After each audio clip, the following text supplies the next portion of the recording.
Gunline. It's your host here, Lopez from On the Gunline podcast, coming here with another one, a good midweek memo. We got Kowalczyk who went wall for the next 2 weeks. So with me today, I have a great guest here. Had an awesome shoot the shit episode with Mr. Frank Filice, the FDC chief that I'm glad to have met, but kind of happy I didn't have to remember him. I don't know, seems a little rough. Thanks for being here on this midweek memo. Hey, thank you for inviting me. If I'm the replacement of the replacement, I'm still in the game, Coach. So thank you. Still good, Chief. I appreciate you being here, man. And I apologize to the listeners if y'all hear that. It's echo coming from the speakers. See, he had Filice had enough digital. Now we're having an issue getting so. Oh, hey, that's what I'm wearing, by the way. Thank you. Hey, for all those listeners, don't be a broke bitch and support the On the Gunline, man. This is a nice shirt. So, and if you didn't get your earplug money, I didn't get none either, but it's still a funny ass shirt. My earplug didn't pay for half this shirt. That is awesome, man. Yeah. So, dude, how you been, brother? Good, man. Friday, man, I went to other than this funeral I had to go to for one of my friends. He just retired, CW2, 39 years old. Wow. He retired a little bit before me, but he passed away suddenly, a heart attack. Oh, damn. I believe. And man, he was living his best life and just working on his 1970s Monte Carlo, a badass car, doing what he loved. You know, he had an RV, he had a boat. Mm-hmm. He's the same age as me. All these things that I'm trying to do and live the best life. It really hit me hard, man, and made me realize that tomorrow's never promised. You know. Amen. But other than that, man, it's been good. Everything is good. I've about to start a new job on Monday. Oh, word. And actually, you know what? It's crazy. This is on one of your podcasts, you had a guy that helped out veterans with financial assistance. Mm-hmm. That's what I'm going to be doing, man. And I think it's very rewarding. It came out of nowhere, other than my wife telling me I better get my ass a job, that, building desks and doing what I was doing was not a permanent thing. And even though I love doing it, I was getting tired. My hands were getting, back carpal tunnel. I couldn't, waking me up in my sleep. And so this is something that, I can still continue to serve those that served. And I thought, I heard that podcast from the guy you had on, and I thought about it. I was like, man, this is something I think I would really enjoy. So that's awesome, man. Congratulations. Yeah, that was Anderson. He works over here and working out with homeless vets and getting them homes. Yeah, I would like to talk to that guy and see how he does things, and maybe Yeah, I'll definitely link y'all up. Yeah. Too easy, man. Yeah. So yeah, man. On the midweek memo, we usually we keep it light, keep it positive, and try to keep it. We've been trying to keep it positive lately, but today, I think we might end up going off. I don't know. God damn, dude. I apologize again for if y'all hear the background noise. I apologize. Yeah, man.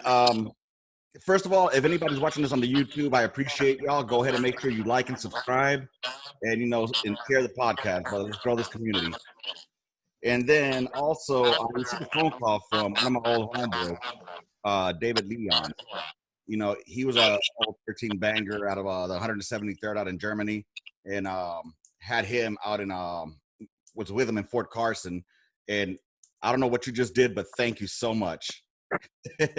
But I didn't do anything. I'm just awesome. It worked. But yeah, he was telling me how he just started listening to the podcast, man, and how it's brought him back so many memories of being back on the gun line and shit, and just talking shit, and being out as a civilian now. He's had it like kind of rough because he can't really talk to his old buddies from back in the day because they're all knuckleheads, and he's trying to stay away from that life. but you know, he has met within the veteran community a couple of people that he can relate with. And you know, it just like, even though they never surfed together, there's still that bond. And he says that listening to this podcast, just shooting the shit on a weekend or fucking on the midweek memo, it just gets him out of that fucking rat race and gives him those memories, whether they're good, bad, but it brings him back to that special place, man. So I'm thinking that the podcast is doing what it's meant to do, man. So thanks, Leon, and I'll see you here in August, I believe. He's coming on the Gunline. But that's the same feeling I got. You know, I don't know, I didn't know you, and I don't know a lot of the guys that you served with that have been on your podcast, but I feel like we have the same, you know, similar things going on, and the gun line's all the same, man. It is. It's good to listen to, even people I don't know, so, and hear their story. Exactly, and that's the best thing. Like, everybody has a story to share, you know, and we can learn from them, you know. So let's go ahead and get the Dr. Phil moments out of the way, and let's push on forward to today's motherfucking topic, y'all. Check this out. So we're coming towards the 4th of July. All right. And on 4th of July, around this time, well, we're what? We're coming up to the 1st here tomorrow, right? So I'm pretty sure. Have you seen any of those signs out in front of your house yet, or in front of your neighborhood, saying "Please respect my veteran"? He's scared of firecrackers and fireworks. I haven't seen those, but I've seen them on Facebook, and to me, they're fake. I don't know. They were probably soft when they served, because if they're scared of any type of booms, they probably weren't artillery for sure. Yeah. Because my friends that are artillerymen that I enjoy to hang out with, it probably wouldn't impress them. You know, the fireworks. We like the big stuff. We like the big booms. Fucking hey. I believe it's people just wanting attention, and so maybe feel sorry for them. And hit the nail on the head, straight on it, brother. That's what I feel as well. I think a lot of these cats are just attention-seeking fucking whores that probably never did anything. Their hardest time was at NPC or at DSC, you know. Or what if they're the Cold War?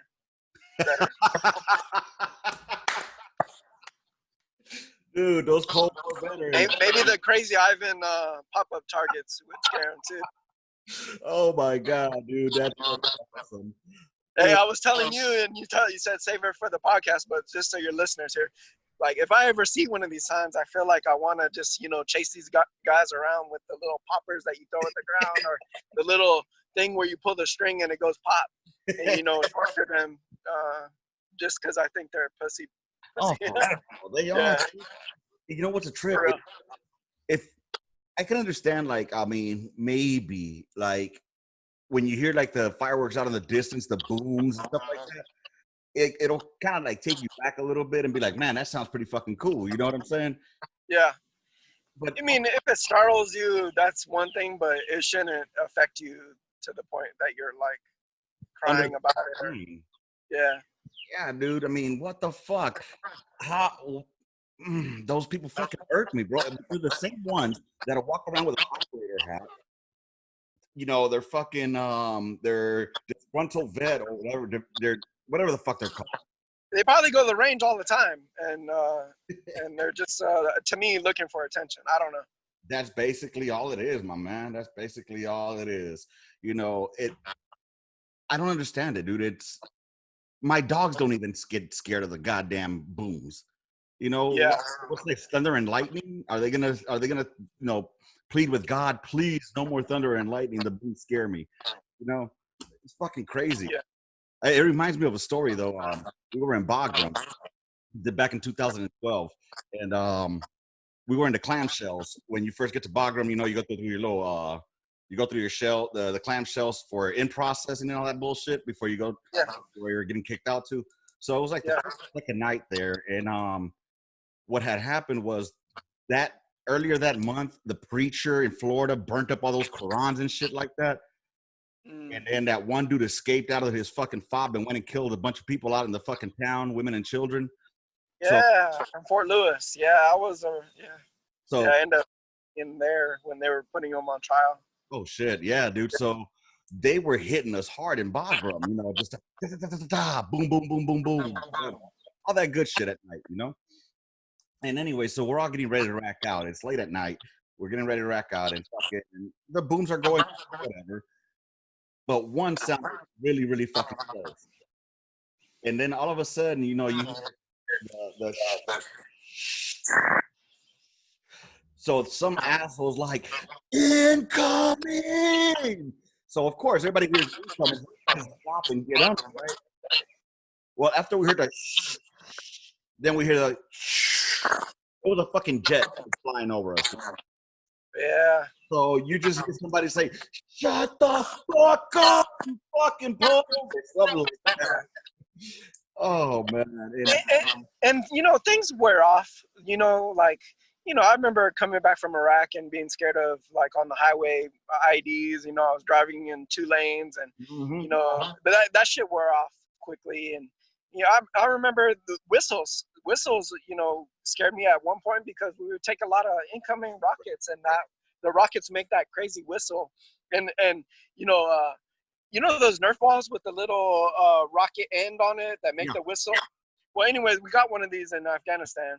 And you know, you throw it, and one of my soldiers, he's a first sergeant now, in the 82nd, and he threw it at the gunline hooch, and like everybody was diving out of their, you know, everybody was diving out of their, you know, bunks, you know, and you know, so he scared the shit, and it was a funny moment, but probably too soon at that time, and that kind of freaked everybody out, but everybody laughed after the fact, but. That whistle too, you know, it wears off. You know what I mean? It's been a minute since I've deployed as well, and you know that stuff wears off. And PTSD or not, I don't think any firework could, you know, cause me to act a fool. Exactly, dude. I gotta find something out. If you see me looking over this way, it's because I'm typing replies to questions. Right now, I'm being told that we are fucking we're frozen. So let me see if it is. Oh boy, I hope not. You know what? It is probably still frozen. Can you see me or? Oh, you're good. How about let me turn this off for a second here. I'm gonna pause and we'll pick back up. All right, and we're back to recording by the magic of fucking editing. We're good to go. So we were just discussing the pussies that fucking get scared of firecrackers. All right, so before we move on to the next topic, let's just put it in this perspective. If your ass is afraid of a fucking firework, don't even say you were in the army. All right? Don't even say you were in the military, because all you're doing is making us look bad, bro. I never once, while I was growing up, and there were some Vietnam vets, you know, in my neighborhood, we used to blow up M80s. You know what I'm saying? In LA, we used to have those fucking firecrackers, like the good shit. And not one time did I hear anybody say, you know, cut that shit out. It reminds me of the. Never heard that one fucking time. Actually, it was more like, hell yeah, get some more. You know? So y'all need to stop being pussies. You know? Anyway, that's my thought on those fucking 4th of Julyers. That's what I'm going to call them, 4th of Julyers, because they're fucking lying about having PTSD. What's your take, Frank? I agree wholeheartedly. I know Kowalczyk is probably, your co-host is probably supposed to have different views, but for this one, for sure, yeah, you're a pussy if fireworks scares you, for sure. Oh, no, Kowalczyk would probably be bitching. Oh, yeah, I'm pretty sure he's got the same view for this one. Probably most people, other than maybe the pussies that are looking for attention, yeah. Yeah, that's almost like, I don't know, it reminds me of those that say, I almost joined the military. Every time when they say that, all I keep thinking is, I just keep thinking, I squat when I pee. That's what I hear them say. I almost in the military. Okay, so you tuck your fucking dick between your legs too, right? Yeah, that's right. What's up, brother? What is on your mind? What do you have on the topic that we can discuss? Oh, so all my friends are talking about it, mostly the active duty. I don't know if you've really heard about it, but taking the DA photo out of contention for promotions it was, I guess, approved for the officer boards. But here's my thing. And I know there's some, Miller's on here. He's active duty, and Right. I want to know how that affects them. But really, to me, the officer ranks, unless you get a DUI, you're pretty much guaranteed to get promoted. So I don't see how there's any racial issues or things being unfair. Where I do see it is in the enlisted, and because there's a lower number of promotion and the promotion rates, and I've seen it where I'm not saying just because they're skin, but a record that this guy does this and this guy does this. Mm-hmm. This guy gets promoted for skin. I have seen that. My last sergeant major, he couldn't speak in front of soldiers, and it really bothered me and asked myself, like, how did this guy get here? How did he even become a first sergeant? How did he get from first sergeant to command sergeant major? And really, it's gonna even get worse with females. First female Bravo, 13 Bravo section chief, no matter how good she compares to the guy, she's going to get promoted. Oh, yeah. So I do see this as being a good thing. There's great things about the photo. Great things. It shows your body fat. It shows if you're a fat body. It shows if you know how to properly wear the uniform, put it together, if you take pride in it. Yep. There's some good things about it, but it does allow for bias. Right. So this topic, I would like to know what your listeners think of it. I know some of them are in, some of them are out, but this is for everybody's discussion. And I think really doing it just to the officers is not the right answer. It needs to be played across the board because I think it affects enlisted way more because of that low promotion rates. And a lot of guys get fucked over. And really what adding females into the mix is going to affect those prejudice or those bias even more. And I would like to know your listeners' thoughts in future podcasts and future, midweek memos, what they think. And that's actually a really good topic. No, I hadn't heard about that. So they're taking the DA photos out of the ERB then, or out of the selection process? For the board selection, they won't see the photo or they won't see the race. So really it's the record. And this is only for officers at the moment. But my thing is, officers promote. They promote unless they do something seriously wrong. They promote, and when officers, when they do something wrong, a lot of shit gets swept under the rug. So they still promote. You know what I mean? Where enlisted, they're getting crushed. You know what I mean? So they're never promoting if they do something wrong. You know what I mean? Most of the time, and there's enlisted that gets shit swept under the rug, but majority of the time, they're competing hard for promotions, and bias does get in the way. Well, I would like to know what everybody thinks. Yeah, no matter what your skin color is, no matter because I've seen it. I honestly believe there's bias in promotion rates because it's a numbers game. Exactly, and that's exactly it right there. It's a numbers game, and that's why I think even these females are gonna get, the ones that don't deserve these it. First look everything. First look E7, first look E8, first look E9, and they could be trash. I'm just saying.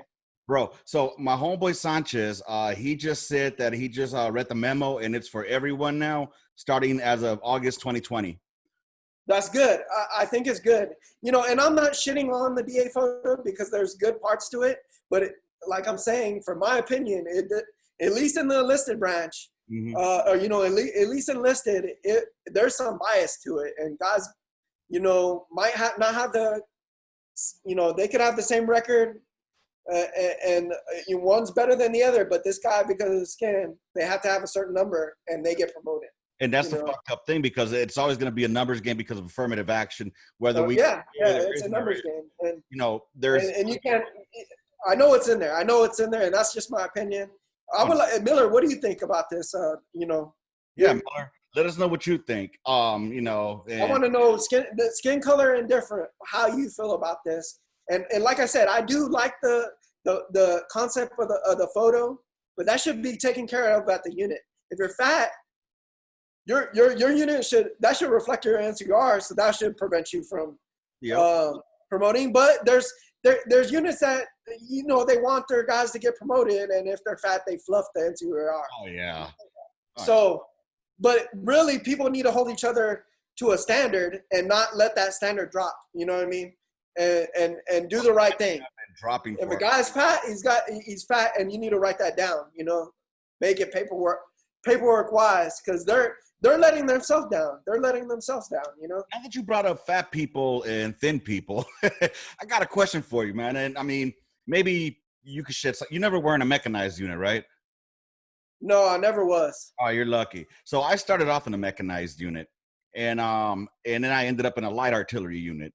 And I noticed a big difference. Not only the racial gap that I noticed, that we spoke about this during Memorial Day, but also the fat bodies. There were more fat bodies in a heavy unit, literally a heavy unit, than there is in a light unit. It's hard, man. Being a 13 Bravo, I think there should be a different standard. You can't have a skinny ass dude lifting these rounds, because he's not going to last. Even if he's good at the job, he is not going to last 20 years. He's not going to last that time, because his body's going to get broke down. Even the biggest guys, their bodies break down. So here, in one of the units I was in, there was this great 13 Bravo. Great guy. He was U6. He fucking knew the gun. Yeah. He looked fat. The dude ran like a 12:55 or 12:30, but he looked fat. He looked fat. He was super strong. PT stud, but he just looked fat. Yeah. But that's the type of dude that you need in artillery, right? You do. In my eyes, to me, he was a perfect 13 Bravo. Oh, yeah. I mean, PTY stud, like PTY stud. He just looked fat, right? And so he never progressed and ended up getting out of the Army, because they were never going to promote him to U5. But to me, he was better than some skinny twerp that couldn't lift around. You know what I mean? Yep. So, I'm torn. You know what I mean? If you're like that and you exceed the standards PT-wise in artillery, I think there should be a different standard. You know what I mean? There should be, if you're fat and you're PT and you're like a PT stud. Yeah. I think there should be some kind of waiver, because that's kind of needed in the artillery world. You need to have big guys. You need to have big guys. Those rounds get fucking heavy after a while. Yeah. And little guys are not they're not going to make it. You know what I mean? Well, you know what? We always need training room people, so. But those training room guys need to be able to fucking fire around when it needs to happen too. Because you're not going to always be in a training room, bro. So, ain't no training room and when you deploy, you know what I mean? You're just going to chew biscuits, right? Facts, dude, facts. So, you know what's funny? Then you can't have no worthless dude, right? I had never heard that term before, shoot biscuits. What, is that like an airborne thing? No, I think it's just one of them older terms. Okay. Yeah, I heard you and Juarez talking about that shit, and I'm like, what the fuck do they mean shoot biscuits? And it might have been, and we were just in the same unit, and they just said that type. I don't know. Only time I ever heard of a biscuit on the field was Soggy Biscuit, and I've never heard of that game. Yeah. But when you're hungry, those are good too. They're better than MRE sometimes. The powder eggs are suspect sometimes. They turn green or something. And I'm guessing you've never heard of the game Soggy Biscuit. Soggy Biscuit? Yeah. No. Okay, so Soggy Biscuit is you get a biscuit and you put it in the middle of a circle jerk. Last one to bust a nut has to eat the fucking biscuit. That's a Soggy Biscuit. Damn. So, hey, man, if you want to eat that over an MRE, handle it, brother. No, I'm good. I don't think I'll play that game. Yeah, see, that's where the gun bunnies and shit. Your FTC are too smart for that shit. Shouldn't the winner be the last one to bust? I don't know. I don't know. Damn, I never thought about that. See, why you bringing your big brain into it, man? I don't know. That's just my style. I don't know. Dude, this is awesome. Yeah, man. Oh, shit. Why the fuck? This bitch better not be fucking me up. Hopefully it's not frozen. Okay, never mind. We talked about some good things. Oh, no, I just saw that my shit was on airplane mode. So it threw me off for a little bit. But anyways, man. Yeah, dude. So you're starting a new job with fucking with helping out vets. That's fucking awesome, bro. Yeah, I'm excited about it. And it came out of nowhere. Like my wife was like kind of beating me up. It's like, how long are you gonna make furniture for? And I'm like, because I kind of left the DoorDash thing, and I was like, man, I could fucking sell these furniture thing. You And can. that took off. I put it on Facebook Marketplace, and Yeah. I had more than I can handle. I'm making my last 3 desks this week, and I did 3 per week, and some benches and other things per week. But I did 3 desks, and it was kind of wearing me out. And I was like, man, maybe I should do something, get back in the game, and start applying. And I was really frustrated with applying, and then the COVID hit, so I kind of just laid off and just did the thing, and then I just applied out of nowhere. And the job was for veterans housing for wounded warriors, and as a project manager. That's my background. That's my degree. Mm-hmm. So I applied to it, and they contacted me. And when I went there, they were like, well, we already filled that job, but we really wanted to talk to you and see who you are because we liked your resume. So they told me about it, and I was like, well, it's still the same realm of helping veterans, especially in this COVID. They might be out of work. And this is not, they don't only do help veterans. It's like they help young kids, job training, but they do have that veterans department where they help with housing, they help with financial assistance, and then they use that to get them into that training. And they fill jobs in aerospace and construction, and they're right next door to Lockheed, and Lockheed kind of funds them, and so does Bell, and other aerospace industry funds their training so that they can provide these services to people. And luckily I'll be in the veterans department, which will be rewarding to me, is helping veterans. Yeah.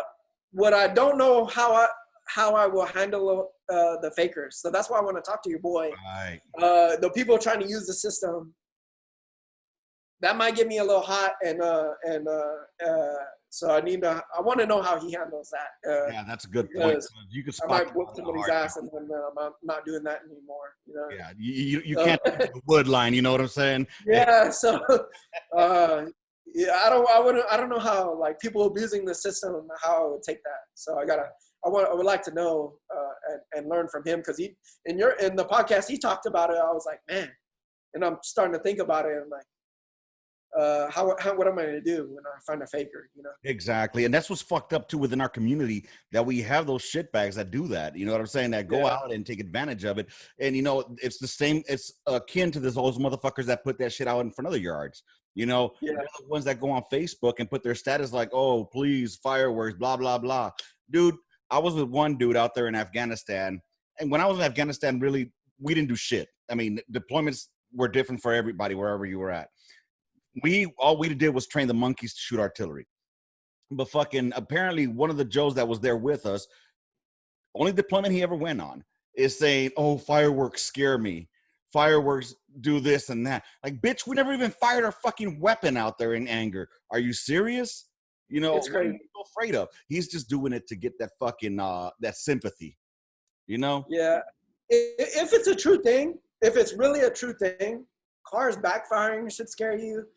Something falling should scare you. Right. If that's the thing, you need to be go to the farthest place where nobody is around you, so you can not be bothered. Because to me, I don't know, if it's a real thing, you need to separate yourself from everybody. Right. It's coming. I'm not gonna sit here and deny it doesn't startle me. If I catch it unexpectedly, that's a natural reaction. Oh shit, yeah. Exactly. But I'm not gonna be there like incoming. Nah, man, it ain't like that with me. It's like, oh shit, okay. Yeah. Dude, speaking of which, I had a fucked up dream last night, bro. This is going completely sideways. So I wake up, apparently I was fucking exercising demons out of soldiers, bro. And then I was the last one to exercise the demons out of myself. And I had 6 demons left to take out of my body. And I remember it clearly because my wife wakes me up. She's like, Danny, are you okay? I'm like, what? What's wrong? She's like, you were screaming. I'm like, what do you mean I was screaming? Like, yeah, you were screaming like, ah. And I was like, oh, yeah, I was dreaming that I was exercising demons out of myself. So I'm wondering, dude, are my demons finally catching up to me, and am I expelling them? I don't know. It just fucking tripped me out, and it freaked me out, dude. I couldn't go back to sleep after that. I don't know where that came from. It just popped into my head. Hey, that's intense. There's people that want to know like they Google their dreams and want to know what it's about. Maybe that's one you don't want to know about, Oh, unless it comes back, and then you kind of try to like figure it out or fight it off. But I don't know. That's intense. Trentonero, fuck you. No, I wasn't running. All right, fuck you. They make fun of me because I've never been the best runner. What were you doing to expel the demons? Were you praying, or what was going on? Dude, the knife hand, like, get out of here. I think it started off with God damn it, now I'm blanking out. But it was like me kind of like doing some prayers, reciting prayers. I can't remember which prayers they were or what they were. And I'm not a biblical person, bro. You know, I don't know where this shit was coming from, but it was like, you know, maybe something out of The Exorcist, the power of Christ compels you or some shit. I don't know, dude. But it was fucking crazy, dude. That's crazy. Get the fuck out. I'm not going to lie. And then, I mean, I haven't had dreams where I yelled like that since, you know, prior to some stuff, you know what I mean? Yeah. But it was just freaking me out because my wife freaked me out too. It just, I don't know. Does she get freaked out on her dreams? Say again? Does she get freaked out when you dream? When I drink or dream? When you dream. Oh, when I dream? Why? She used to. Like, she'll wake me up now. She'll know when I'm having a fucked up dream. Like, yeah, my wife got used to it too. She'll be like, shut your ass up and go back to sleep. For real, dude. She will. You know, I get the damn malaria medicine dreams like really often, man, really often.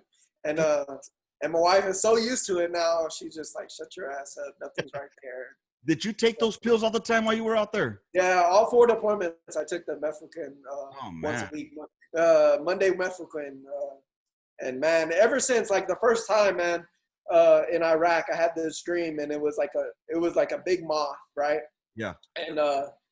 And I was laying on my cot, and man, I fucking from sideways to straight up on the cot, like I did one of those fucking karate things. I was standing on top of the cot, swatting, and I was yelling, "It's a pterodactyl!" And my buddy, he freaks out. Yeah. He jumps up, and he's like, "Where?" And I just lay back down, and I'm asleep like in seconds. This happens like so often. One time in Afghanistan, you know, I was in this mud hut, the sleeping mud hut, and you know, there was a plywood roof and Afghan mats to hold the plywood, and there would be mice up there, you know what I mean? And so I'm dreaming about these mice in my dream, and so I swat to like smack it, get it out of there. Yeah. Well, I hit the fluorescent light that was above my bed. And I fell asleep. When I woke up, the light was all over me. What the fuck? So I kind of remembered what I did, but I didn't, you know, so, and then like I react to it, and then I go to sleep, like, done. Vivid, I'm in where, I'm dreaming about where I'm sleeping at, and I react to it, and then I'm back asleep, and it's crazy. That is. And ever since I'm mefloquine, I've had those dreams, and now, like 2010, it was my last deployment, so in 10 years, I'm still having these crazy dreams where I'm dreaming where I'm sleeping. Damn. And it's kind of scary for me too, because what if I react and I do something to my wife? You know what I mean? Like, you know what I mean? That's scary. She was scared at first. Now she's just like, shut your ass up. There's nothing there. Or see, there. I'll tell her, hey, I'll be like, look at that, and then I'll go to sleep. No shit. Yeah, and she'll be like. In my drinking days, my wife says during my drinking days when I used to drink and I used to get fuckered up, that I used to like start yelling commands, but she said I would yell them like in Haji, and I don't speak Haji. Yeah. You know, the only thing I know how to say is Imshi. You know what I'm saying? And that's about it. And Shukran, that on the basic shit. But she's out yelling commands in Haji, and I'm like, what the fuck? And I've been known to speak some other languages when I'm drinking. Like, oh, for real? In Germany, like at Beer Fest, you start singing in German. I don't know if I was saying anything right, but I was drunk and stuff. And, dude, it was one of the reasons that I had I had to go get checked out, shit like that, you know? And as well as she can tell now when I'm having shitty dreams because I guess my breathing gets heavier while I'm asleep. And since I got the CPAP machine, the pressure builds up. Yeah. I bet you're going to get some stories about some crazy dreams now. That would be good. I like to hear them. Hey, listeners, if you like, put your craziest dream out there. For real. Let it come out on the Gunline. For real. Hey, if you guys are listening to us right now, if y'all have had any shitty dreams, share them with us right now. I'd love to fucking read them, man. And send them over on the comments, and I'll go ahead and check them out next midweek memo. I keep forgetting like 20 seconds delayed and shit. But yeah, dude, you know what? It's time. It's time. You get to be our fucking you get to be here for the angry black man moment. And unfortunately, my buddy Lee Hunt is in Facebook jail right now. So I had to go back to find one that I could use. And now I don't know where it's at because I lost it. Son of a bitch. Dude. Oh, there we go. I think I found it. All right, let's see what Lee Hunt has for us today. Yo, man. Pardon me while I finish eating. But this right here, this goes out to all those that believe, right? And y'all excuse my little Anthony Hamilton mustache, you know what I'm saying? My beard and shit's trying to connect right now, right? But check it out, man. This, like I said, this go out for all you motherfuckers that believe, right? Y'all believe in Revelations, right? What does it say? It said there's going to be an Antichrist to come. He's going to fool a lot of you Christians, right? Going to fool y'all. Y'all are the same motherfuckers right now that believe everything that come out of Trump's mouth are going to be the same dumb motherfuckers that fall for the trap of the Antichrist, right? Because y'all going to listen to this motherfucker and y'all going to fuck around and catch a goddamn coronavirus. Y'all going to fuck around, listen to the Antichrist, and then you're going to be doomed to brimfire and all that shit your whole fucking lives because you listen to dumb motherfuckers. All right, so if this ain't a warning to y'all, I don't know what the fuck is, right? So with that being said, man, I'm gonna finish my food, try to carbo load, get ready to hit the gym tomorrow. You know what I'm saying? The grind don't stop. Summer body 2020. Shut the fuck up, Hunt. So that was Lee Hunt. That was our angry black man moment. It was brought to you today by Get Your Mind Right podcast. The Get Your Mind Right podcast by Marquez. He was my FDC cat back in the days in Fort Hood. And then he was an FDC chief, and now he's retired and living out in Washington, where he does remodeling. And now he has a podcast to stay on positive fucking topics. It's called Get Your Mind Right podcast. Definitely a great fucking podcast to, just listen to some positive messages. So go on and go check him out. It's going to be on Spotify, Anchor, and he just dropped his first episode. So now, Lee Hunt. This motherfucker went biblical today. What are your thoughts? I got another friend, good. He was a NBC NCO and we went from 2 platoon to 4 platoons in Afghanistan, 2 guns. Mm-hmm. So we had to make 4 FTC. So I had to underman FTC, 3 FTC guys and an NBC NCO for 24-hour ops in Afghanistan. Right. Where we're shooting nonstop. And this guy learned the fucking job, probably could chief the section, and he didn't have to. And I love him to death. He is black. He does blame everything on Trump. I don't post a lot of political stuff, but when I'll argue with him when I think it's total bullshit. Right. And I don't love him any less. Right. Right. And everything is not Trump's fault. There's lots of governors, politicians for many, many years that do nothing, but people make it out because they follow certain medias or whatever to make it one person's fault that's only been in government 3 years now, and let me tell you, Trump is not the perfect person. And he fucks up a lot. Truth be said, but he's not the answer to Christ. I don't believe that. Right. So I think people need to blame people around them, governors that failed their population for coronavirus. Yeah. Why aren't they being blamed? Why is one man being blamed for coronavirus? Why aren't they blaming Chinese? This thing was created in a lab. You know what I mean? Yeah. What? You know what I mean? It just bothers me that it can't be one person's fault. There's many involved. Okay. Like if your section fucks up, it might be one person, but really it's the full sections because there's many checks in artillery, right? Oh yeah. That round doesn't leave without many checks, right? Check. So it's the whole section's fault. Someone else had to see that fall, you know, and that's the way everything works, I think, you know, in government. And I love to hear these rants and raids. And I, you know, I got a friend, and you know, we go back and forth, and you know, he'll tag me or you know, and I voted for Obama twice. I wouldn't talk bad of him because I was a soldier at the time. Right. But I think he let me down. You know, I believed in his change. And but I saw very little change. You know, and it kind of let me down. And I saw the like decline of the military and not having enough troops and not having enough money and you know, to do things. You know, and I saw how the military was really affected and strengthened by that. You know, and that happens by every Democratic president. They're gonna bring down the military. They're going to defund, you know, and so, I mean, these things are, look, nobody's perfect.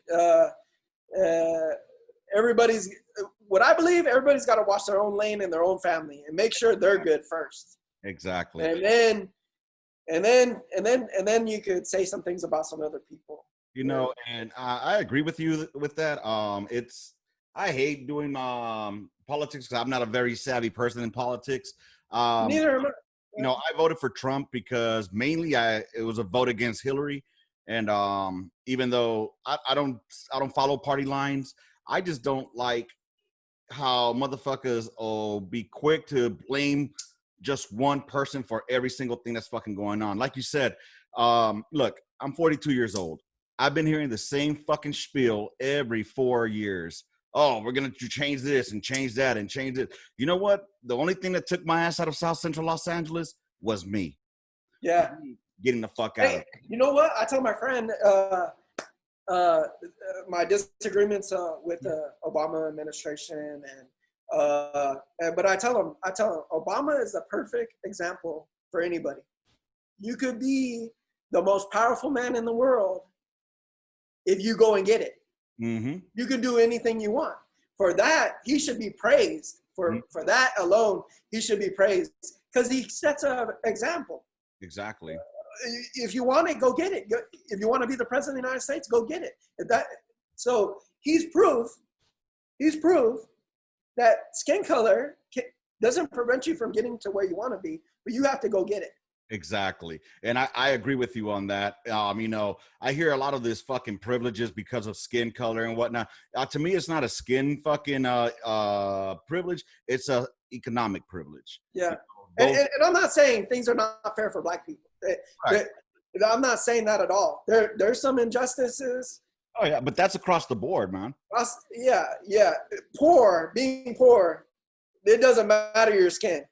Right. Look, O.J. Simpson, guilty as fuck, got off because he paid the right people. Exactly. You know what I mean? Like, so there's injustice no matter what your skin color is. Exactly. Yeah, I believe that wholeheartedly. If you can pay the right person. Dude, I mean, honestly. I got a story. My brother sent a dick pic to a girl. She was 17 and 3 months away from turning 18. Yeah. And the dad found it. And she was flirting with my brother. My brother didn't pay a lawyer. He took the public defender. He didn't have the money. Mm. He got worse charge than this dude that sodomized the 11-year-old girl. What the fuck? So that tells you he's white. He's whiter than me, and we're half brothers, right? Right. I have Italian and white, and my brother's the full white. You know what I mean? And he got the hammer. You know what I mean? He got the hammer. So like if he would have a kid, he couldn't hang out with his own kid alone. Jesus, man. And like this other guy that sodomized 11-year-old got no sexual offender charge. So dude, and it's all about the right guy. He paid the right lawyer. Yeah, it's all about the money. Look at that. Yeah, it's all about the. I think we discussed it with Miller and when Hunt was here, regarding that one dude that was a young kid that killed like 4 people while he was drunk driving, and then he was a victim of affluenza. how do you get off because of being, I have a problem because I'm rich? Yeah. What? Dude, that's fucking. Here's what, like, my cousin, he's a DUI lawyer. I don't agree with it. They get people out of, like, some crazy things. And, you know, if you choose, you got to, to me, that's a max no matter where you are. Because you're risking other people's lives. And not only your own, but you're risking others. So whatever happens, you should get the full hammer. But these guys, they can pay a DUI lawyer and get away with it. You know what I mean? And Yep. And yeah, like run over people, kill people with the car, and do it multiple times. And as long as they got the money to pay the guy, they can get out of it. Fuck all that. That's some bullshit, Lotto. You know what I mean? And that's why I don't agree with it. Yeah. Being poor there's some injustice there for sure. That's for sure. If you ain't got the right money, it don't matter your skin color. You come from the trailers, you're gonna have the same fucking outcome, chief. Because you got that public defender that just wants that check mark. Shit. Yeah. Oh man, what a fucking trip. Dude, hold on. Give me 1 second. What else we got to talk about today? Bring something up. What else is on your mind? Shit. Like I brought up in the start, man, last week I went to a funeral of a good friend of mine. And this didn't have no suicide, no nothing. He just had a heart attack. And the crazy thing is this COVID thing, the VA pushed off his appointments. What? You know, he was supposed to see a cardiologist, and he actually had a cardiologist appointment, would have been this Wednesday. So he died on Father's Day. He's got 3 daughters. He's 39 years old. And man, such a great guy. Like, the dude can make a friend out of everybody. Everybody wanted to be this guy's best friend. And like, because of COVID, they packed this little funeral home. Yeah. So a few people made it from all over everywhere. But if COVID wasn't there, the funeral home wouldn't be able to hold this guy's memorial. And such a good guy. And man, it scares me because I'm 39 as well. I'm retired, trying to live my best life like he was. It's kind of scary because you hear these stories about these guys dying right after retirement, and now it's me, and now I got to think about, should I eat this bacon or not? Right. I mean, he was 39, 39 years old, man, and can you put his name out or no? Chief Pettit. He was a 13 Bravo, maybe 7. It's easy, Chief. Man, what a. I mean, the guy. It's crazy, you know. I got an email from 2009. On Saturday, I read this email from him from 2009 when we were deployed. Yeah. I was actually on R&R. He said, "Hey, I hope your R&R is going good and you're safe and this and this and that. Come back to Salerno so you can share my eye wash with me." Well, eye wash. His liquor, he had stashed in a little eye wash bottle. But he was caring about I had all the access to the liquor in the world, but he was caring about how I was on leave and to come back and share it with him. And I read that Saturday. He died Sunday. And I'm not the superstitious type of guy, but man, I wish I would have just read that email and reached out to him. Yeah. Talked to him for the last time. So it's still a horrible situation, you know. Did he get obese or anything like that after retirement, or was there any? No, maybe hereditary. So from what I know, he was working on his Monte Carlo, 1970s black Monte Carlo, badass car. Was drinking beers with his neighbor, and they were working on the car. He said he didn't feel good, went inside, and I guess he had a heart attack. The wife performed CPR, and this is Father's Day, man. And he's got 3 daughters. And it just That's unbelievable. I know you're trying to have a positive show, but man, god damn it. No, I mean it's part of reality and part of life as well. You yeah, know? It's kind of scary. Me being so similar to him, man. Well, dude, I mean, my brother. The crazy thing, he in Orlando,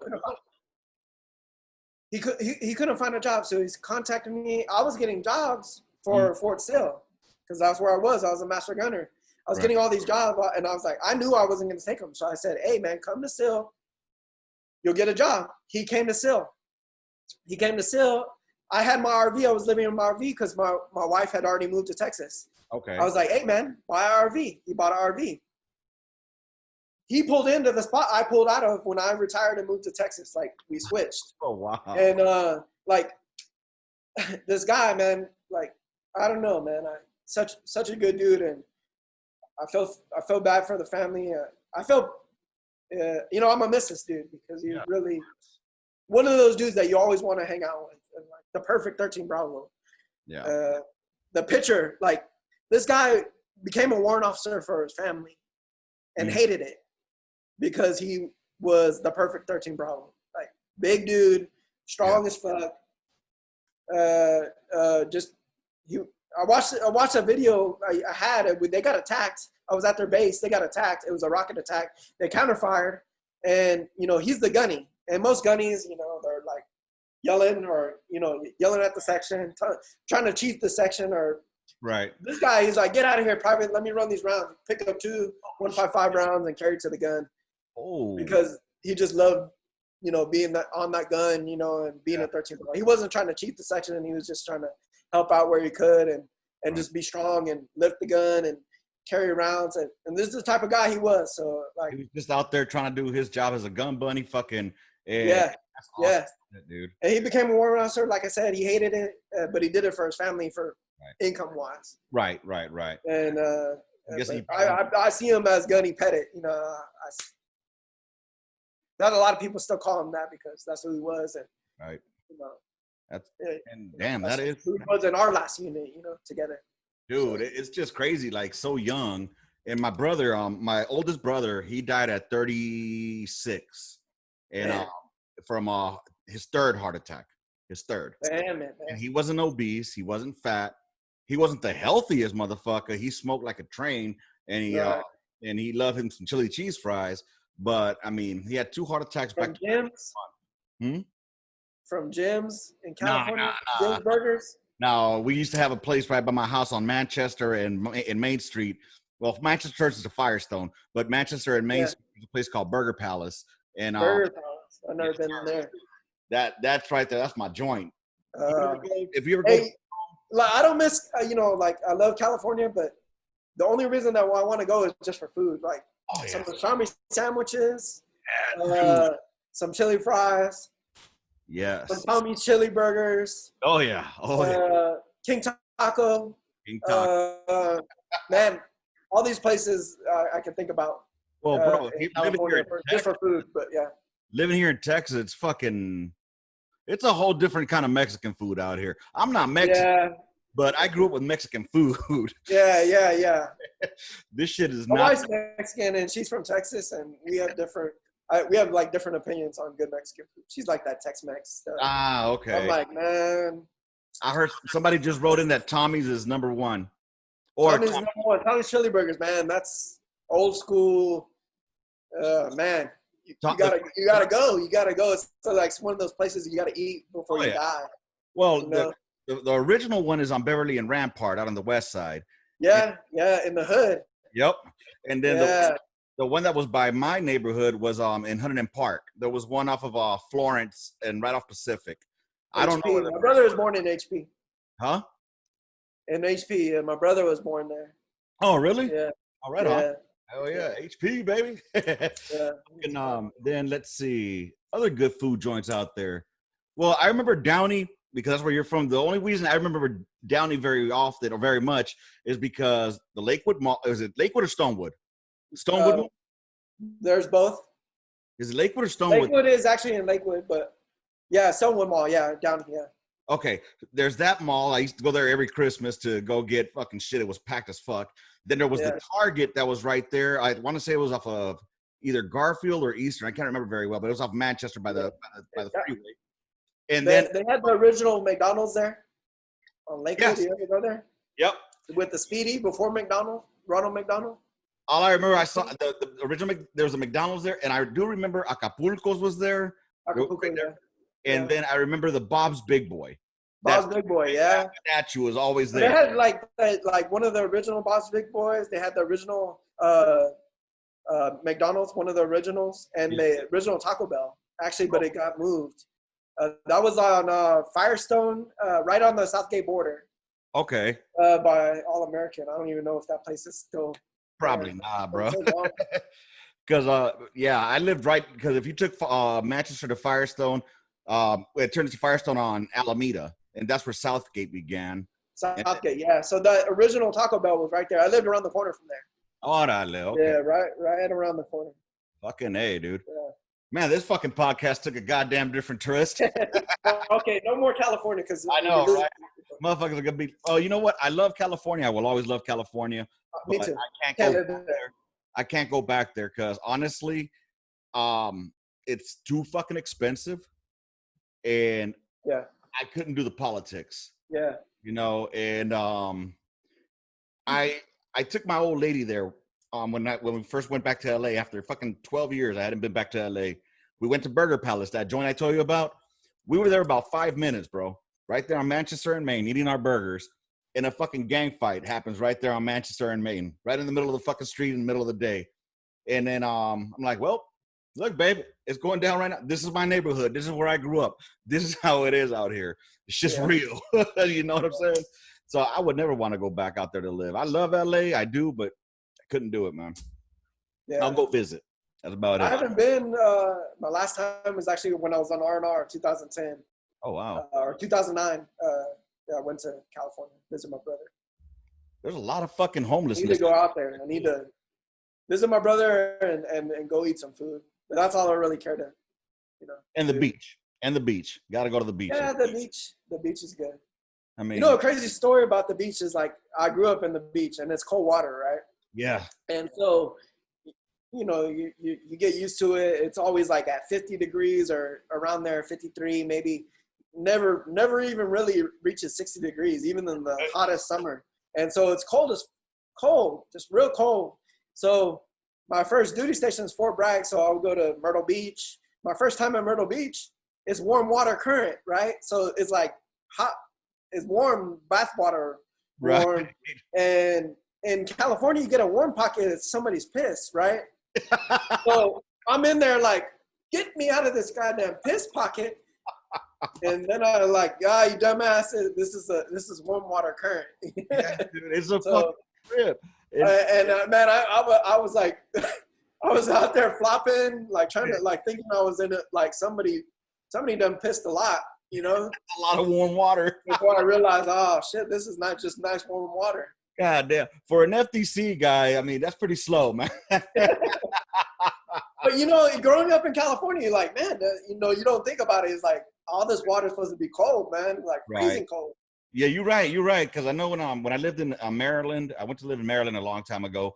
Fucking, I went to Ocean City out there, and fucking, sure enough, the water was warm. And it's funny, these little waves that they have, they call them waves. Like, dude, they're small waves. It's like a lake. Yeah, thank you. Like a lake. Thank you. That's exactly it, bro. Speaking about Maryland, guess who I'm having on here this weekend? Oh, Patrick Juarez. Patrick Filipe Juarez. Yes, sir. I thought he was going to be on this, so I was kind of looking forward. And then you sent me the message. I was like, oh, maybe he got tied up with something. I was like, okay, so I'll do it. Ended up happening because he was supposed to do this one, and then I was going to hit you up for the following week one. But the thing is, I have to shoot the shit with him this weekend, so it'd be ass backwards if I brought him over for the midweek memo and then go to him. You see what I'm saying? Got it. I'd rather do him I'd rather have him here on a fucking on the shoot the shit and then bring him again for the midweek. Is he on there? Is he on the? I can't see the Facebook. Is he one of the? I don't see him on here right now. Well, anyways, what's up, Patrick? I mean, I'm pretty sure he'll show up here. Felipe. We're gonna be having some motherfucking some good time stories. And I still remember you fucking smoked me for no reason. And we're gonna talk about that one. I like to hear. I was listening to Patrick today.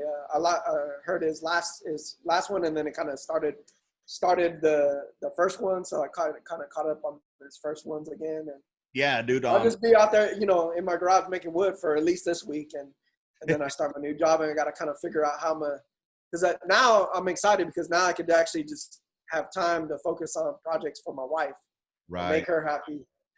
Because I didn't have time. I was like hustling to almost working 7 days just to get these orders done per week, you know. So, dude, I mean, I'm ready to cool out a little bit. Even though I enjoy working on wood and making wood projects, I'm excited to start this job too. that's what's up, man. And you know what's Yeah. funny is it kind of talks about like what me and Kowalski were talking about last week about building things.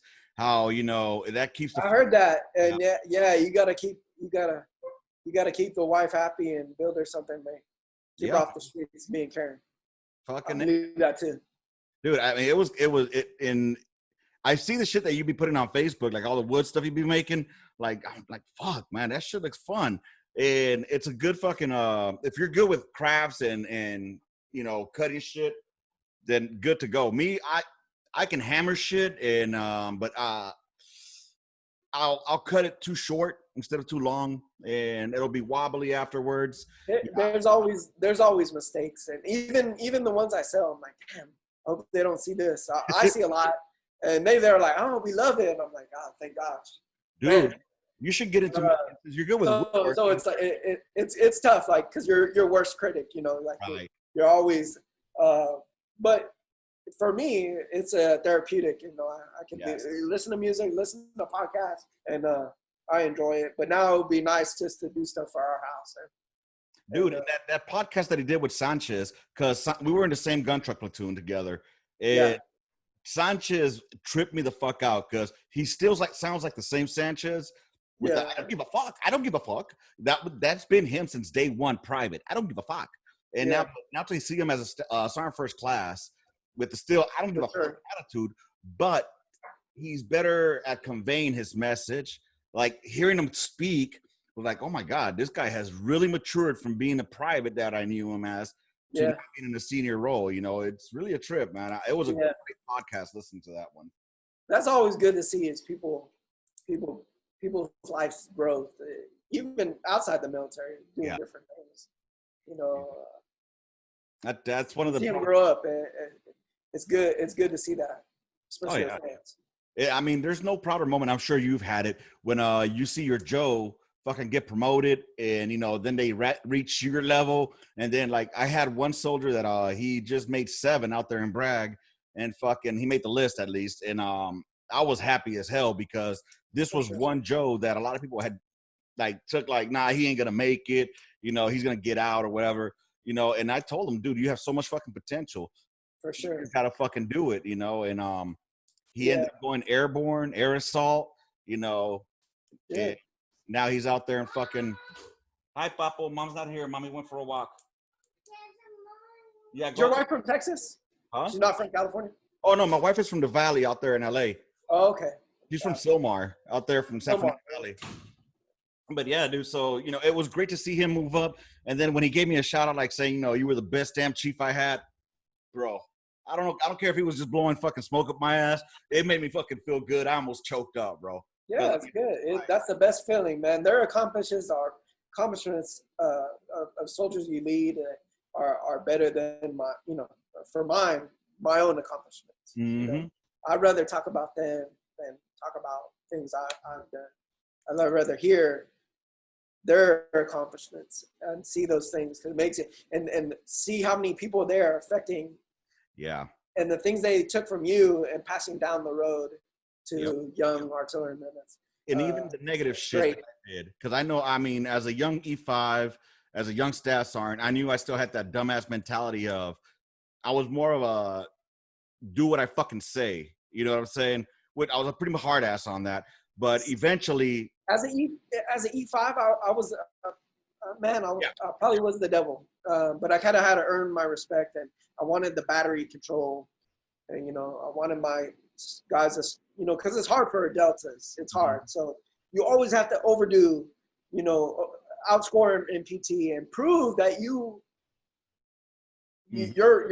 with them, you know, and as a E5, the only way I could do that, because I was in Italy. There was no other battery I could go to. There's one battery, Delta battery. I got promoted. I couldn't move to another battery, so I went from E4 to E5 and became a chief, like right automatically. And you're no longer their friend. You know, I mean, you are their friend, but you're their leader, and you kind of got to earn that respect. And as I grew, I kind of calmed down. But you can't let anything go soft right away. You know, you have to come out a little harsh to earn that respect. I believe that. Yeah. Oh no, I had a section chief, one of my FDC chiefs, Sergeant Tedder. This dude fucking, he's the one that told me, like, you know, you got to come in hard, be an asshole. You do. You got to earn that, because they'll try you. They'll try you, and if they try you and they get and it works, they're just gonna get worse and worse and worse. So, well, not only that, but he was telling me that it's easier to go from being an asshole to being cool than being cool to being an asshole, because they're not gonna fucking take you seriously. And people like tough love, at least in the artillery world. Yeah. And you'll learn how to like deal with each individual. Right. But yeah, they gotta know they can't cross you. Exactly. Dude, it's a trip, because I don't understand why some of these guys come into the combat arms world expecting to have their motherfucking hands held. That I don't get that. I don't understand that one bit, you know. It's like, do you know you joined combat arms? Do you think I'm gonna be telling you, hey, can you please give me that round and put it on that tray? That's not the way I'm gonna fucking talk to you. You know what I'm saying? Yeah. You're coming down. Fuck it. Just roll. Yeah. Dude. You know, the whole, you know, I never agreed with, you know, people yelling at their section and other leaders saying, hey, you know, noise discipline. This howitzer is about to fire. Right. So there is no more noise discipline.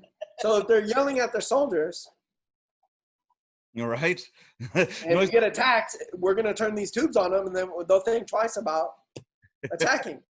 Dude, oh man.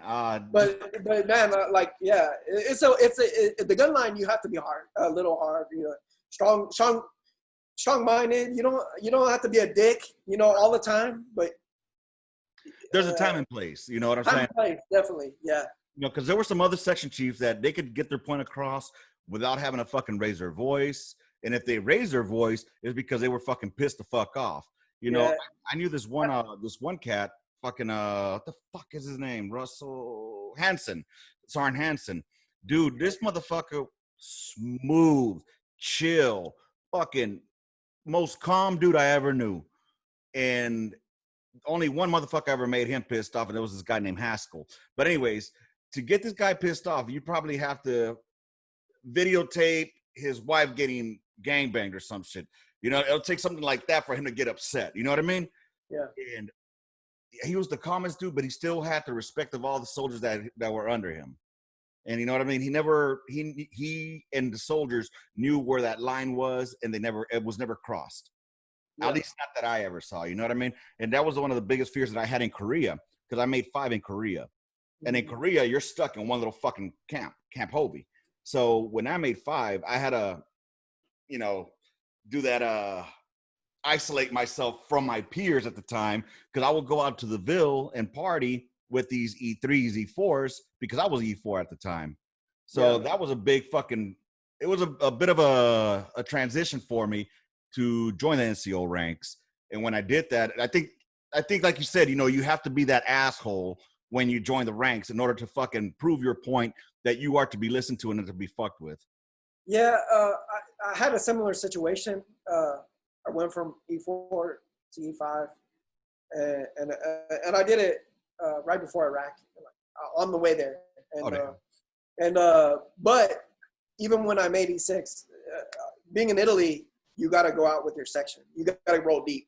Sometimes a platoon, sometimes the whole battery, because you're going to get into some shit with somebody. So that there was the fraternization thing was not there, because they kind of told you go deep, you know, because you got Moroccans that might try to jump you, or other things happening in Italy where it's better off as so go together. You had to go party with your sections, right?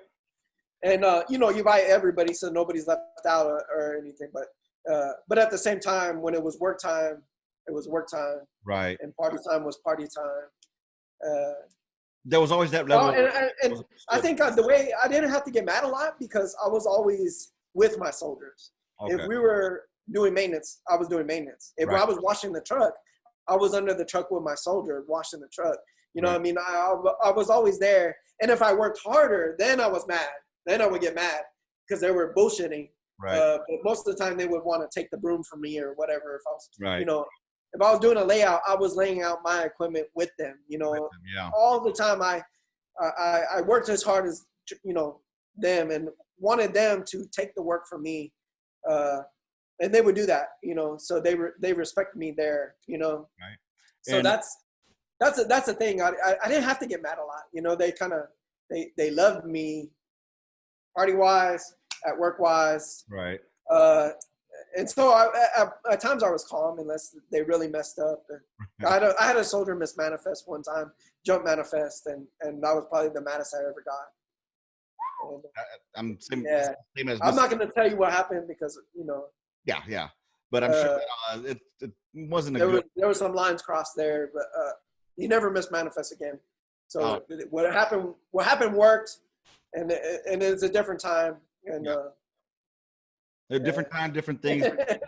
You know, certain things can get pushed away or swept away so long as it depends on the soldier. You know, some you look out for, some just, you know, are one-off. And I didn't want this kid to get you know, lose his, you know, get in trouble. So, dude, it took it into my own hands. It did in a different way. And probably I shouldn't have, but I think he respected me after. And the cool thing is about that, you still had you still had kind of the authority to do that back then. Not everything didn't have to go on fucking paper, you know. Everything doesn't have to go on paper because, like you said, some people make fucking mistakes. You correct them. As long as they don't fuck it up again, good to go. And the guy made, you know, later down, like make E7. No shit. It's good. It's good. Yeah. I'm glad.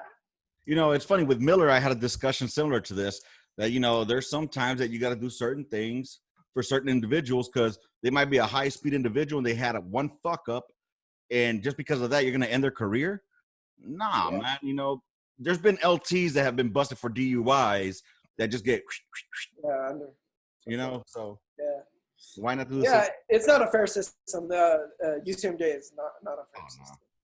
Dude, you think about like these generals that get like sodomy, you know, charges, and you know, they're cheating on their wives and they're doing this, and that, you know, they're gonna get paid their paycheck for the rest of their life. Exactly. But if it was an enlisted guy, they would probably hammer him. So it's never a fair system. And, of course not. You know, be forced a sharp complaint on an enlisted guy, that's for sure.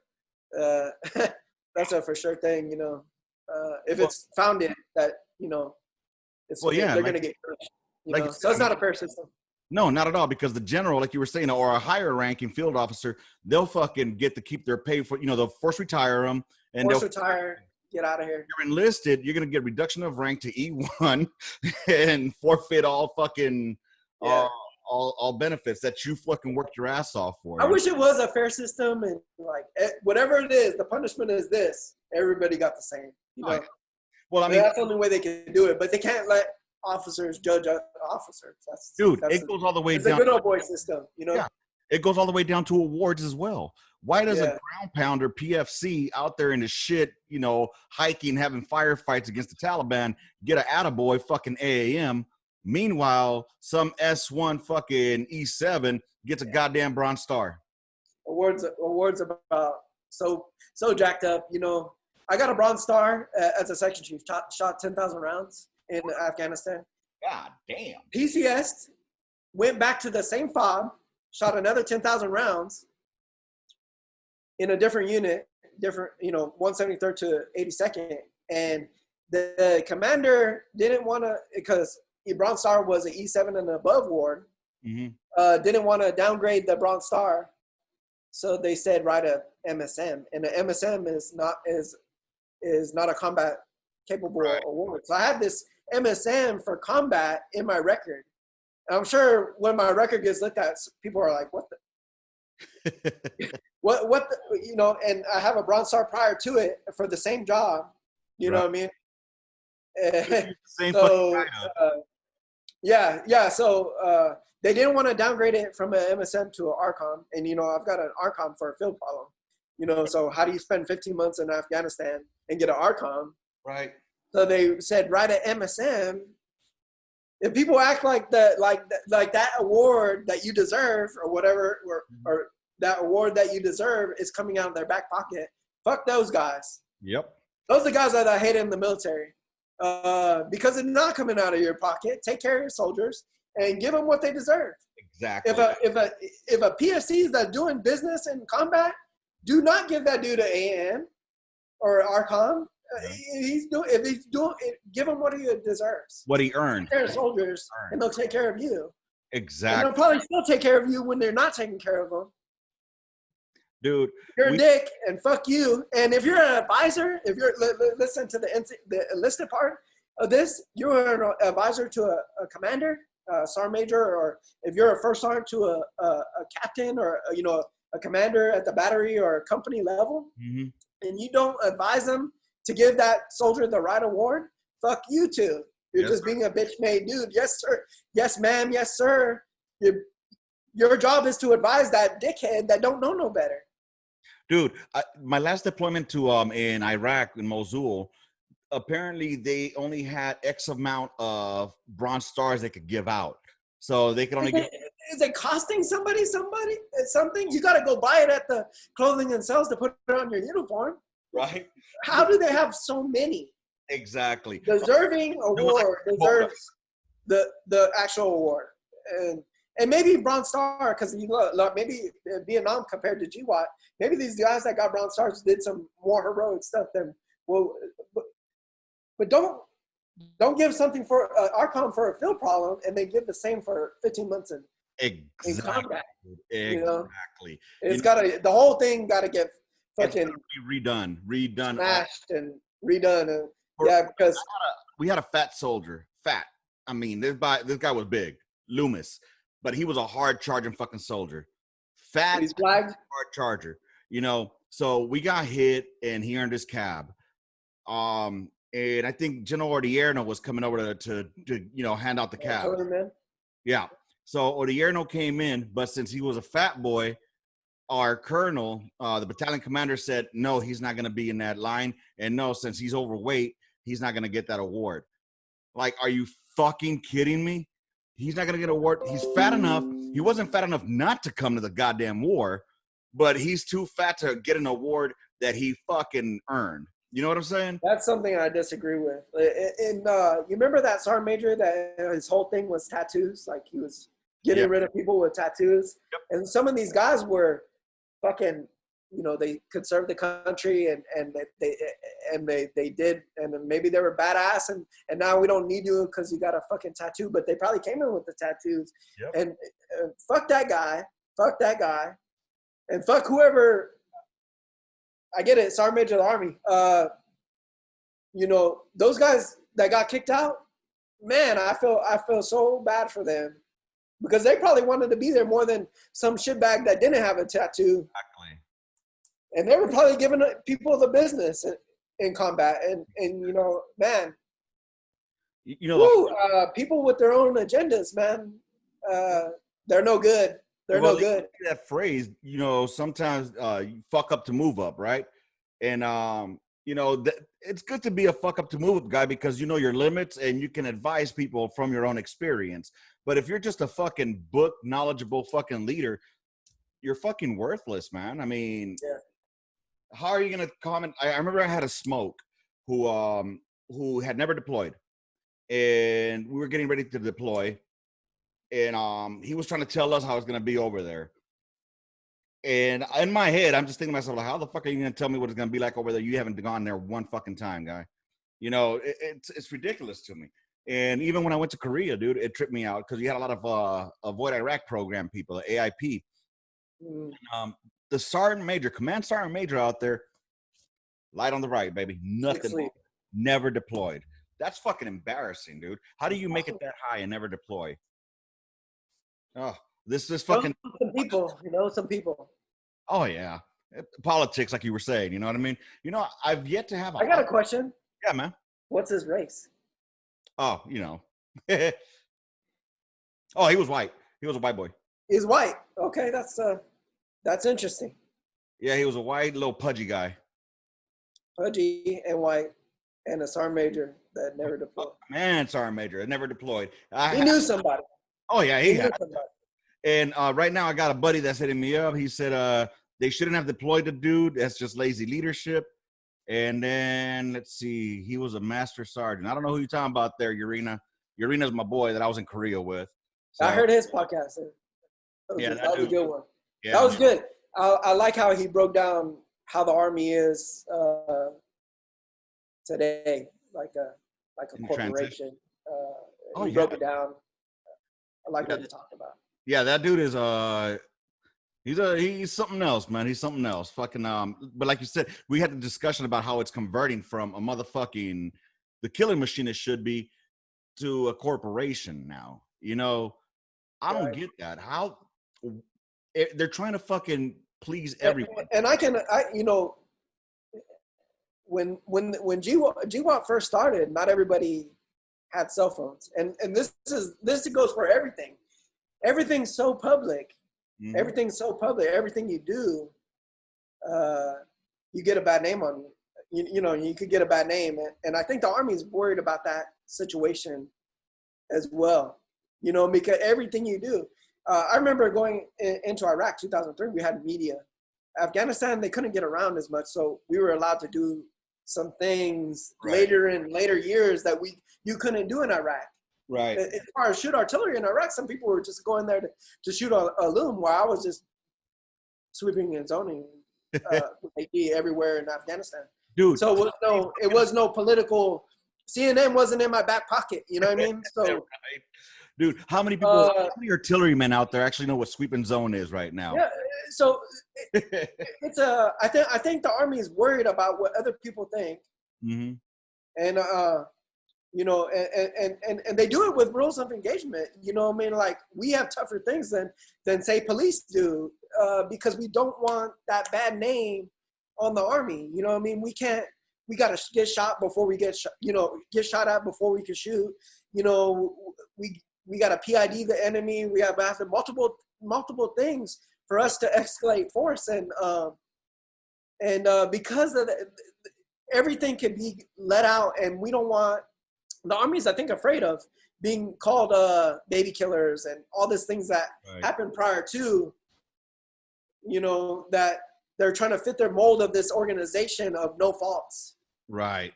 The Army is going to always be full of faults. It has felons. It has guys that want to, just fuck shit up. Right. And it's needed. It's needed. I believe that. How they draw the line, I don't know. It's going to be tough. It's going to be tough to be a soldier. So, it's going to be tough to be a leader. Yeah. In the future.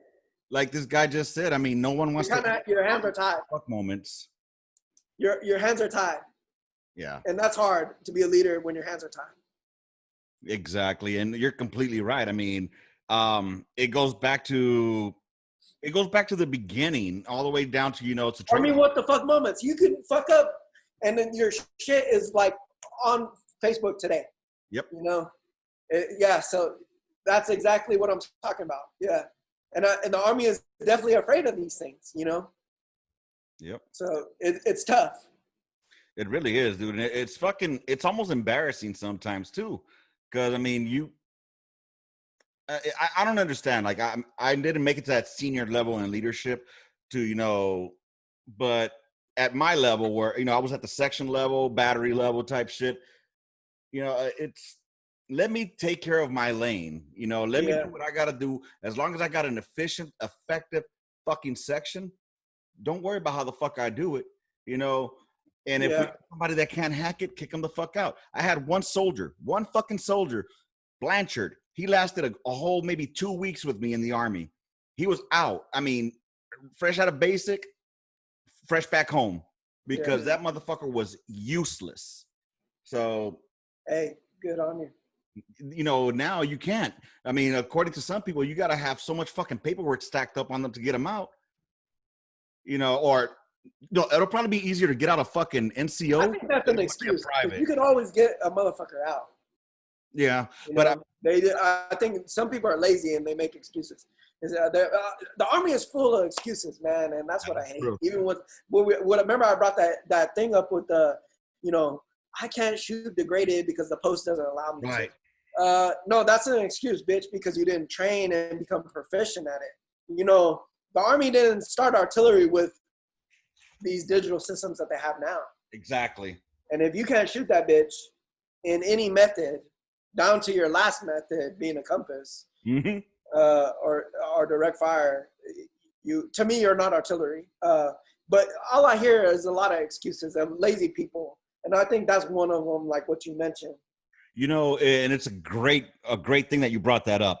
I remember when I got back from Iraq, the first deployment that I did, I went to Korea right afterwards. When I got to Korea, I don't know if I said this story before, but when I got to Korea, I was an E4, and it was another mechanized unit.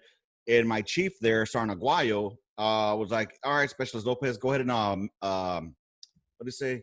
What was it called when you go ahead and basically turn the PDFCS on, or go turn it on, initialize the gun."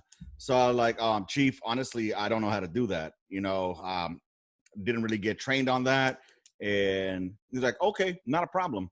Hey, Private Dost, come here. A fucking PFC, bro." He called the PFC. He's That's like, good. Hey, you got to get humbled sometimes. Oh, yeah. It humbled me, bro. Yeah. PFC Dost, go show Lopez how to fucking initialize the gun. Yeah. So he showed me, and that was the first and last fucking time that he ever would fucking do that to me. From that point on, I would take it upon myself to ask my chief, "Hey, can you take me to the gun on the weekends, bro? Can you take me to the gun? Show me how to initialize. Show me how to do this. Show me how to do that." Because I was not going to be fucking embarrassed like that again, bro. Yeah. And then, eventually when he ended up leaving, I picked up the section. I became a chief, young E5. And I made sure that everybody from the fucking number one man, the gunner, everybody down knew how to fucking initialize the gun at the very least, If you guys are still in, just listen to me. I know some things coming from the master gunner, and man, the systems that you have are gonna be degraded. And it's not just people shooting EMP rounds. They're gonna shoot satellites out of the sky, and you're not gonna have GPS. Mm-hmm. And if you can't shoot that gun degraded, you're dead. You're dead, and your section is dead. Yep. So, one of my last things as a master gunner is in the certification process. At least now you shoot one degraded mission across the board, and I'm talking about if you're FO, you're maps and binos. If you're FTC, you're trucks and sticks. You know what I mean?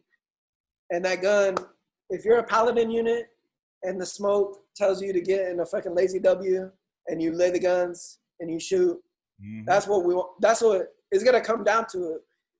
That's what you gotta prepare for.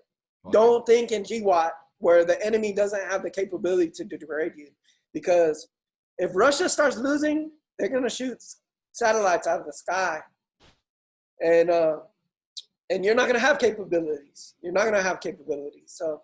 So listen to that and learn your job, man. Learn your freaking job as a whole, because I want you guys to survive.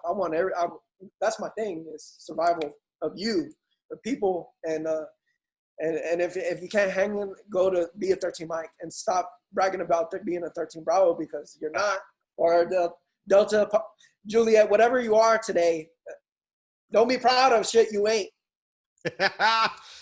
Fact, dude. You know what? That's fucking beautiful the way you put that, because honestly, while I was mechanized in Fort Stewart, we did a lot of fucking degraded operations. We did a lot. We just practiced degraded. All right. The system, Alpha 6 became a system, but what did they do before that? Alpha 5, what did they do? You know what I mean? These guys telling me their post doesn't allow them, Fort Carson or whatever doesn't allow them to shoot degraded. No, you stop training and you're not proficient. So there were some firing incidents and they prevented you. But if you prove, you certify, you qualify, right? It's like taking your weapon out with the ACOG and not zeroing your backup sights. That's what it's telling me. That you cannot no longer, once your your asset, and I believe it. Shoot the full capabilities of that weapon system until it can't. Yeah. Until you're using your last method, which is the compass. Dude, and you are 100% right on that. I mean, you have to be able to do that. You have to be able to do that. Basic soldiering, you know, and I don't know if they still do it, but sergeant's times training, that was a big thing. You would learn that shit during sergeant time training. Yeah. So you know something I never agree with, being that sergeant's time training. Mm. I never needed time to be a sergeant. Take every minute to train your section. Right. I remember there was another topic we've discussed, baby oil on the howitzer. Yeah, it looks great. Yeah. But if you can't do the job, if you can't shoot that degraded, if your whole section can't pass a gunner's test, right? I can pass a gunner's test as a 13 Delta. Mm-hmm. So what's your excuse? Okay, so tell me, I can do Big 3. Got certified, all that stuff. Mm-hmm. What's your excuse of not doing it? You know what I mean? Well, and that's not even my MOS, but I always wondered if somebody got killed, could I go cheat that section? That's how you got to think it in a combat arms mind. How do I still provide fires when people are dying around me? Right. Because artillery is the king of battle because they save and take lives. And then once that gun cannot fire, the battle is over. Yeah, you're done. Done deal. Dude, I mean, you should always, if you're a section chief and your soldiers are not trained to the lowest level on how to at least fucking use that sight, you're fucking useless. You know, and your number one man should at least know how to fucking use that circle. Down to the lowest level, you know, down to the lowest fucking level. Let them start playing with the circle. Let them start, you know, learning the parts to the circle. And for you guys there's a saying, is always train one up. If you're the gunner, you should be able to cheat. Yep. If you're the chief, you should be able to be the gunny. Yep. You know what I mean? Learn that next step beforehand, and I promise you'll be great. They'll think you're the hottest shit alive. And you got to. And it's not hard. It's not hard. It takes an initiative. It takes initiative. It takes the chief to fucking put that on their soldiers. You know, it comes down from the chief. The chief is the one that has to put that on them. And if he's not doing that, then smoke is fucking up somewhere because he's not fucking pumping up his goddamn chiefs. Yeah, and this is my thing, and I don't know if it works for everybody, but I think it does because I'm a competitive ass person. Mm-hmm. Is you compete, you make training a competition. Artillery is nothing but competition, and soldiers will love to train. They will love to train. I used to have 254 races all the fucking time, you beating you. And my thing is I didn't go by rank. Like the computer operator is E5 position. If PFC over here is better than this guy E5, best man for the job. That's the motherfucker standing next to me in the formation. Yep.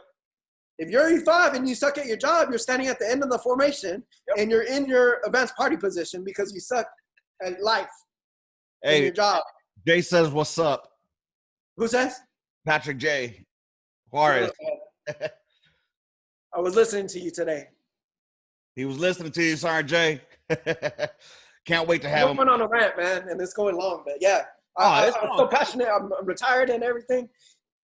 You know, I'm still admin of this Fire Direction thing on Facebook and the Master Gunner thing as well. And I'll call people out, and now with less tact than I had before as the Master Gunner. But man, it bothers me. You know, there's guys on there asking for the NSN on Facebook. That bothers me because that shows me, like, what were they doing with their vehicle? How does their vehicle run? How do they get, you know what I mean? Like, what the? Dude. You don't get an NSN from Facebook. You know what I mean? And I'm there to help people. Yeah. But people got to take their own initiative to learn their jobs. You got to be proud of your job. You got to be fucking hungry for it. You got to want to be the best. Like you said, competition. One thing I learned since fucking basic training, artillery is all about competition. Everything. Competition, everything. It's not just the first one out the tube. It's the first one to get rounds complete. You know, it's in safe, accurate, and fucking time. You know what I mean? Safe is a big thing. Don't skip those steps. You will get people killed on that gun. Oh yeah, I mean you can cut corners, but make sure you know. You cut a corner on White Witness March the Line. Oh, hell no! Got howitzers blowing up, and it happened in Iraq. 2 soldiers from the 82nd got killed. Ooh. It happened to some Marines at Fort Bragg. Damn. It happened to 3rd 321, also at Fort Bragg. Taking shortcuts in certain situations. Hey, speed is speed, whatever. Right. But you don't take no safety shortcuts. I'm just saying. I mean, I was a finger popper, so. hey, you gotta do what you gotta do to get the round out. But yeah, absolutely. But yeah, safety was always preached on the gun line. You know, because it's on you as a section chief. You get somebody hurt, the breach hits a guy. Oh yeah, knocks him, kills him, whatever. A lot of shit can happen, you know. I'm gonna throw myself under the bus right now. I don't know if I've told this story before, but we were getting ready to do the Top Gun competition out in Iraq, and I had a soldier, Riley. We were fucking around with going through dry fire and all that shit. And anyways, so he wasn't wearing his gloves. Like, you're supposed to wear your gloves in there. Oh yeah, I heard this. So he slid the fucking the housing on the fire mechanism, and it slit his fucking finger open. Like, I mean, nasty gash. So I sent him to the TMC, but I told him, wait a second, man. I grabbed his fucking hand, put his glove on so I could get blood inside. And then I put the fucking glove inside the goddamn housing unit and slammed it a couple of times. Because the first thing you're going to ask is, like, where were your gloves? Like, if the glove is actually going to stop it from fucking happening. You know what I'm saying? It's still going to pinch and cut. Oh, yeah. It's still going to fucking hurt him. But I had to do that because, you know, I got to look out for my soldier, too. If not, it'll be a shitstorm, bro. For yourself, yeah. Yep. Dude, big time. It was just good times. I had another one that slammed his hand on a fucking MRAP. First question they asked, was he wearing his gloves? Are you fucking serious? Are those gloves? It's like the fucking PT belt. Is that the end all be all? Was he wearing the PT? Oh, shit. Yeah. Come on, Adams. How you doing, brother? Who was that? Oh, this guy I was in Korea with, Adams. He ended up going to Alaska. He went airborne. Fucking another high-speed cat. It's crazy seeing all these guys moving up, man. Holy shit. It's good because they're the future. It is. Holy shit, dude. We've been going for about an hour and a half. It's been a good conversation. I've been enjoying It's good. That's all I love being on here. Oh man, it's awesome. Spreading my point of view. It's just a point of view. But dude, and like you said, I mean, and this is good knowledge for those youngsters out there too, the ones that are still in, that, you know, they're hearing somebody who spent his whole fucking life, pretty much most of your life, at least half of it. High school to retirement, yeah. Yeah, you know, and what better advice or what better place to get advice from than somebody who has been there, done that.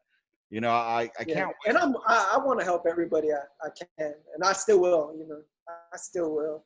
People ask me on Facebook all the time. Like, I got a message today, you know, for help, and I will help where I can, and because I owe it to people to pass as much knowledge as I have until I die to them.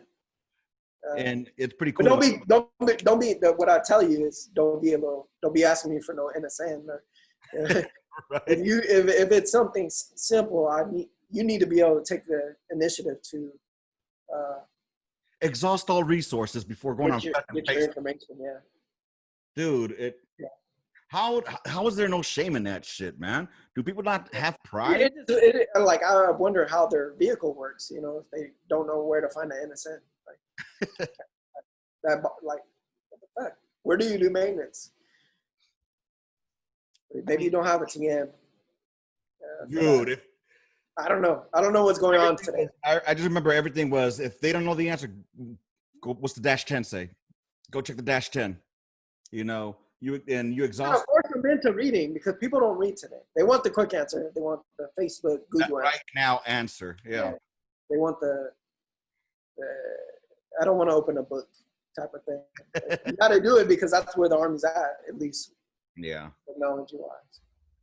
Dude, it's I don't know. I mean, and now, I mean, just thinking about how we're discussing, we started the whole topic off like we didn't start it off, but we led into how the Army's changing with the DA photos being taken off and whatnot, and how that's going to make it more competitive. But I mean, honestly, hear what people think about that. yeah, I'm waiting to hear what y'all got it here. Check it out. If you guys are just joining us, we were having a discussion earlier regarding the DA photos getting taken off. So for all of you guys that are going into the senior ranks, to the boards for E7, 8, whatever, 9, what do y'all think as far as how that's going to affect your promotion? I mean, the name's going to give it away, so they got to get rid of the name. The name will probably give it away sometimes, but I mean, if you see a race and the photo being gone, I think will prevent some bias. Oh yeah, I mean, well, it goes back to when the DA photo. I heard it took off the hands at one time because of the ring knockers. You know. Yeah, that was a big thing, man. That was a big thing. Yep, and then but I like the whole DA photo thing because, like what you were saying, it does show the weight of the person. Sometimes. Yeah. But that's gotta be handled at the unit, you know, and people gotta quit giving people passes for being lazy, you know. So how about, I mean, it would be best if it was in order to be even not selected, but what's the word? Considered. In order to be considered, it should come with a recommendation from the battery level then. I believe that as well. You know, your records really, they get a short look and you know, very, very like, you know, a minute or two per record, you know, so they, you know, you got to highlight certain things and the photo was the biggest part of that. So I don't know if they're going to look at your records more because of that. It's going to be an interesting situation. I can't wait to see how it plays out. It's probably going to backfire as fuck. All right. Somebody said, I think it's good. There's a bias. Folks will pay someone else to do their uniforms. So it's an unfair advantage. Some people want to promote people because they have good haircuts, and that will be their only criteria rather than what the record says. All right. But to that point though, how much can a record be fucking how many times have we seen people that are good on paper but suck at leadership? It's like that PT stud that gets promoted but has not one fucking capability of leading. You're absolutely right, but that's another thing that's got to be handled at the unit level. If the guy sucks, the guy sucks. Right. The guy sucks, the guy sucks. And so, you gotta make it reflect. Yeah. Not only just at NCOR, but through initial counseling, all the way through quarterly counseling. Let that guy know he sucks. Fact. And you know what? And if he's good, let that guy know he's good. And what to improve, what to sustain, what to improve. This shit works. I've wrote all my NCORs my whole career, except for I had one FDO that did the right thing and really properly counseled me, and so I knew where I stood with him. Otherwise, I'm writing my own shit, and I'm writing that I'm the best motherfucker you ever seen. It shouldn't go that way. It shouldn't go that way. But it's got to handle it. Like these type of things got to get handled at the unit level.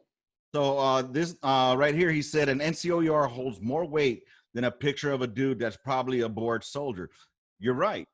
But again, how many guys do we know that have had their shit fluffed up? Because I know I used to write my own NCOERs as well. And then my smoke would take a look at it and then either agree or disagree with it. And then fucking the BC never read that shit. You know what I'm saying? He just signed it.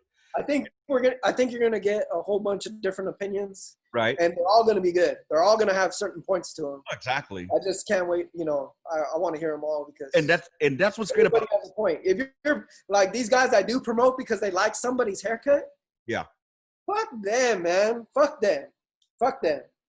What? Or they don't like somebody's haircut, and they just gave a no to that guy that was a stellar soldier and and really took care of soldiers and right. Oh man, he even said, how do you gotta reflect those type of things, you know? So he's saying that the NCO now the system is making it harder to write your own write your own shit. The digital system, yeah, because of signatures and people gotta be delegates and yeah. I think that's a good thing. I think definitely a recommendation needs to be sent out by the first sergeant because that way the first sergeant's putting his name out there on this soldier who's getting recommended. Yeah. I guarantee. And that's in the system now where like It has to see the first sergeant. It has to see the sergeant major, even if they're not in your reviewing your rater or your senior rater. Yeah. You know, so that I think those are good things, but sometimes those guys are biased as well. Yeah. There's never a perfect system here, right? There's never going to be – people are going to work it, the system. But my question is, do you think this is a good move? I don't think it – like with just the officers, I don't even think it affects them because they promote. They fucking promote high-level numbers. And like as long as they don't get busted for anything, they're loosely promoting or they're a total dirtbag, which usually they force those guys out. Because the officers pretty much are guaranteed to retire as a 04 if they just get straight. Yeah.